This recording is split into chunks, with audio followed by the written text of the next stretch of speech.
बिस्मिल्लाहिर्रहमानिर्रहीम। अस्सलाम वालेकुम। कल जो काबुल में सिखों के गुरुद्वारे पर अटैक हुआ है, उसके बारे में इंडिया में बहुत ज़्यादा प्रोपेगेंडा हो रहा है कि ये पाकिस्तान ने या मुसलमानों ने किया है। मैं आपको पॉइंट्स में बताता हूँ कि ये रॉ ने अपने दहशतगर्दों के लिए क्यों किया है।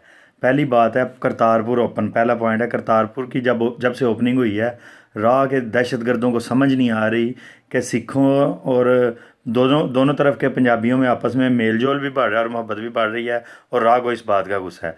दूसरा पॉइंट है तालिबान और अमेरिका में जिस दिन का पीस एग्रीमेंट हुआ है, तालिबान से मुराद है आईएसआई। पाकिस्तान और अमेरिका में पीस एग्रीमेंट हुआ है। अब उस पीस एग्रीमेंट के बाद अफ़गानिस्तान में इंडिया की कोई जगह नहीं बचेगी। तो इंडिया अपनी वो जगह सिक्योर करने के लिए आईएसएस के दहशतगर्दों को सपोर्ट कर रहा है, क्योंकि वो इस डील से खुश नहीं है, क्योंकि इंडिया को इस डील से निकाल दिया गया है। तीसरा जो पॉइंट है warming relation between two point Punjab. अब वो आपने करतारपुर खुलने के बाद वो सिख लड़कियों का गाना बड़ा मशहूर हुआ था, पवित्र धरती नानक दी, यानी कि नानक दी धरती बड़ी पवित्र है। यानी पाकिस्तान से मोहब्बत और दोनों तरफ से जो पंजाब की आपस में मोहब्बत बढ़ रही है, इस बात का भी जो है रॉ के दहशतगर्दों को, आरएसएस के दहशतगर्दों को गुस्सा था। अच्छा, सिख सपोर्ट फॉर कश्मीर काज। सिख जो है वो, क्योंकि खुद भी वो पंजाबी जो आंदे ने घट गिनतियाँ, यानी कि अकलीत में है इंडिया में, तो वो कश्मीरी काज, कश्मीर में जो जुल्म हो रहा है उसको सपोर्ट कर रहे हैं। अब वो उसकी सपोर्ट को ख़त्म करने के लिए इन्होंने सिखों पे हमला किया है। दूसरा क्या है जी, Sikh opposing CAA citizenship amendment bill में इन्होंने मुसलमानों को सिटीज़नशिप से महरूम करना था इंडियन की।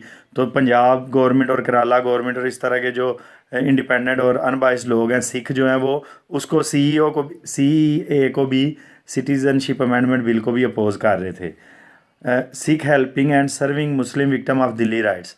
दिल्ली में जो इन्होंने मुसलमानों को कत्ल किया अभी रिसेंटली, सिखों ने वहाँ मुसलमानों को प्रोटेक्शन भी दी है, खाना भी खिलाया है। उसके अलावा शाहीन बाग में एक सिख ने अपनी प्रॉपर्टी बेच के उन लोगों को खाना खिलाया है। अब प्रोपेगेंडा क्या हो रहा है, जब से ये अटैक हुआ है, ऊपर से जो दहशतगर्द हैं इस्लामिक स्टेट के, आईएस के, वो कह रहे हैं हमने कश्मीर में होने वाले जुल्म का बदला लेने के लिए सिखों को मारा है। भाई, अगर तुमने कश्मीर पे होने वाले जुल्म का बदला लेना था तो तुम हिंदुओं को मारते, सिखों को क्यों मारना था? क्योंकि सिख तो पहले ही कश्मीर में जुल्म के खिलाफ हैं। लिहाजा ये इस तरह से सिखों को कश्मीरियों के और इंडियन मुसलमानों के खिलाफ कर रहे हैं। और ननकाना साहब इंसिडेंट पीछे हुआ था, आपने देखा था, तब भी इन्होंने इंडियन मीडिया ने आसमान सर पे उठा लिया था, हालांकि वो एक लव का मसला था और उसको फ़ौरन पंजाब गवर्नमेंट ने उसको गिरफ़्तार किया था। तो ये जो बिल्कुल रॉ ने खुद हमला करवाया सिखों पे, सिखों को मरवा के बाद में सिखों को ये बता रहे हैं जी ये मुसलमान तुम्हारे दुश्मन हैं। और ये प्रोपेगेंडा इंडिया में बहुत चल रहा है, पाकिस्तानी मीडिया इस पे खामोश है, पाकिस्तानी अवाम भी खामोश है, उनको पता ही नहीं है ये गेम क्या हो रही है। भाई, सिख अगर हमारे साथ मिल रहे हैं तो हमारी सिखों से कोई दुश्मनी नहीं, सिखों की हमसे कोई दुश्मनी नहीं। सिखों का पाकिस्तान एक मुकद्दस गुरुद्वारा जो है ननकाना साहब और करतारपुर साहब पंजा साहब हैं, हमें भी अपने जो पंजाब है इन्होंने डिवाइड किया था। यानी कि सिखों और मुसलमानों में कहने का मतलब है कोई नफरत नहीं, लेकिन रॉ ऐसी गेम खेल रही है। इस गेम को एक्सपोज करना एक तो लहंदे और चढ़दे पंजाब, यानी दोनों तरफ के पंजाब की जिम्मेदारी है और हर पाकिस्तानी की जिम्मेदारी है। तो यही मैंने आपको बताना था कि रॉ खुद अटैक करती है।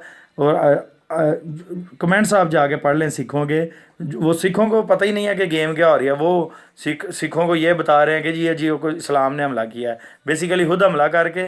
तो खुद ही ये पहले भी इन्होंने बिल क्लिंटन आया था तो सिख मरवाए थे, हर दफ़ा गोल्डन टेम्पल पे भी ये हमला करते हैं, खुद सिखों पे हमला करके बाद में इल्ज़ाम किसी पे लगा देते हैं। तो हर पाकिस्तानी की ये जिम्मेदारी है, क्योंकि हमारा मीडिया इसको एक्सपोज नहीं कर रहा, इंडियन मीडिया ने आसमान सर पे उठाया हुआ है, इसलिए हर पाकिस्तानी खुद इसको एक्सपोज करे। ठीक है, अस्सलाम वालेकुम।